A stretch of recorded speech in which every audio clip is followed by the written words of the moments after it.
Hello class, today with the help of my mom I'm going to be showing you how to make sinigang. Sinigang is a sour soup native to the Philippines, and some recipes use pork, but today we're going to be using beef.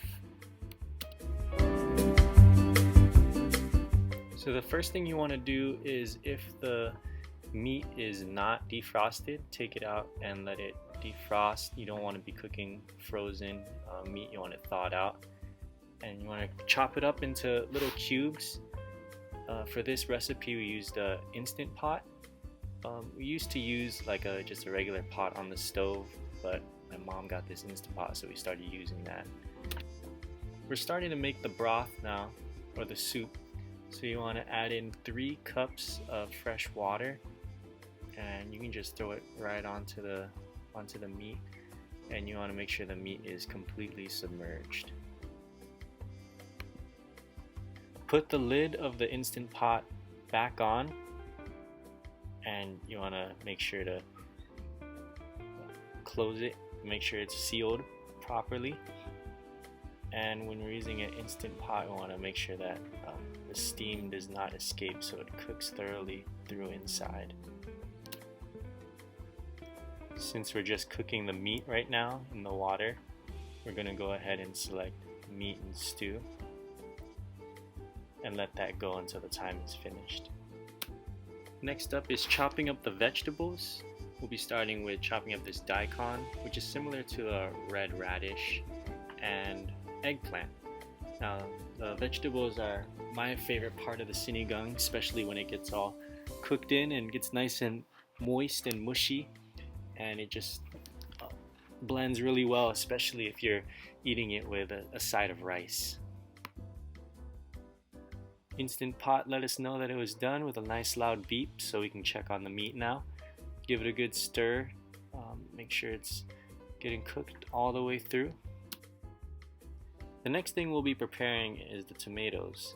So you just chop them up. They don't have to be in small slices. It's actually better if they're kind of in big quarters like that, and just throw them right into the stew and stir it up. To give it that sour taste, we're going to be adding some lemon juice. This is dependent on how sour you want it. You can either be very generous or very conservative. We generally like it a little bit more sour, so we add a little more.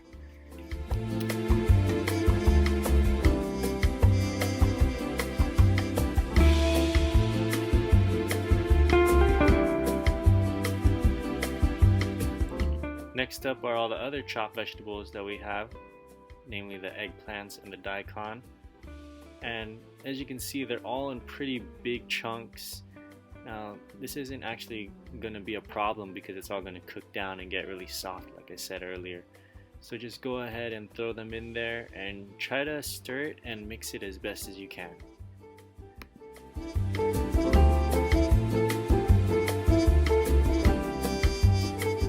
Now, one of the most important ingredients, of course, is the salt. So you want to go ahead and grab a good heaping tablespoon of salt and sprinkle it all around all the ingredients inside the pot. Sometimes it won't be salty enough for some people, so afterwards, after it's cooked, I like to have a salt shaker just in case, to add more salt to the meat or the soup.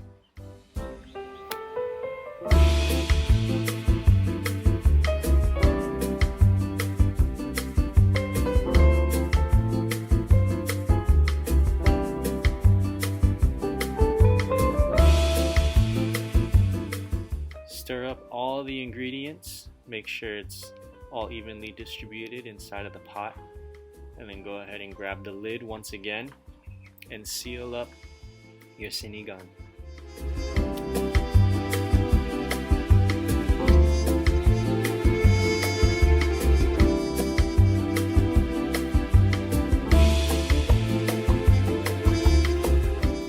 Once again, be going to the settings for the Instant Pot. Cancel our meat and stew cook, and now we'll put it to our soup and broth cook. Let that go.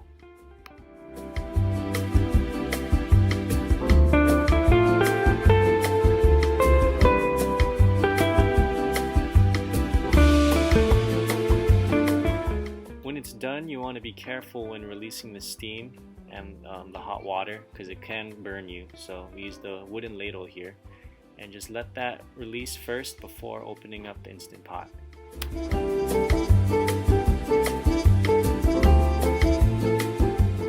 Open that bad boy up, and yeah, you can see the steam. It's very hot, and everything seems to be cooking really good. Everything is getting nice and juicy and mixing in very well. You can actually see how the oil is coming up to the surface. That's where all the flavor comes from.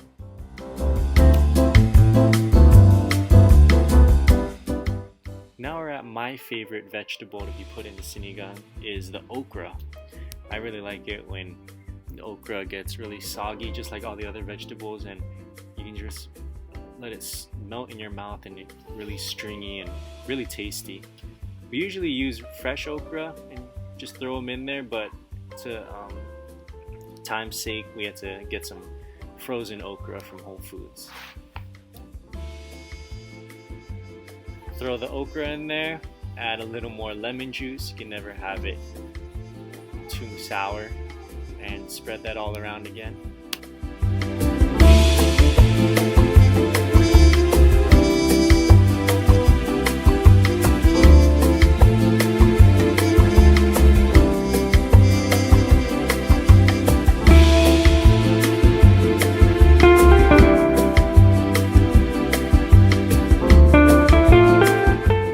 Vegetable we'll be adding is spinach.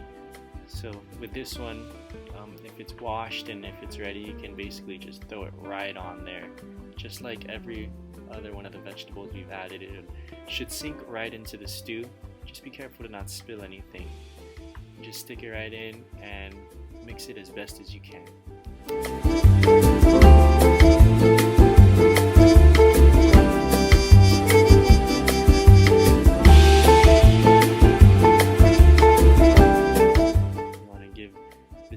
The sinigang a good mix. Make sure all the vegetables, all the salt, all the lemon juice is coming together nicely in the stew. And one last time, I'm gonna go ahead and get the lid and seal this shut.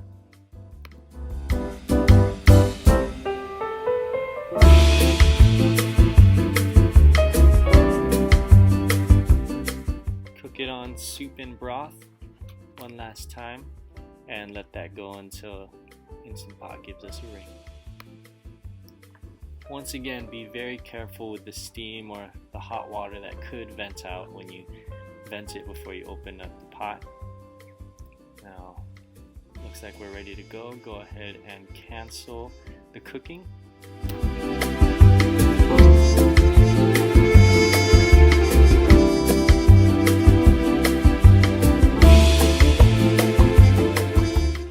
Open up our pot. We're coming close to our final product. It's boiling hot, so you want to be very careful, but you can see everything is getting reduced. Everything is mixing together nicely. All the vegetables are getting soggy, filling up with the stew. And give it one last mix.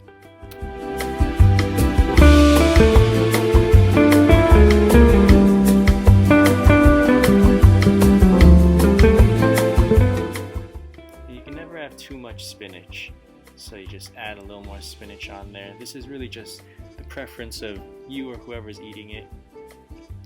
So adding our last little touches, mixing it in, and there you go. That's how our family makes sinigang. Thank you for watching.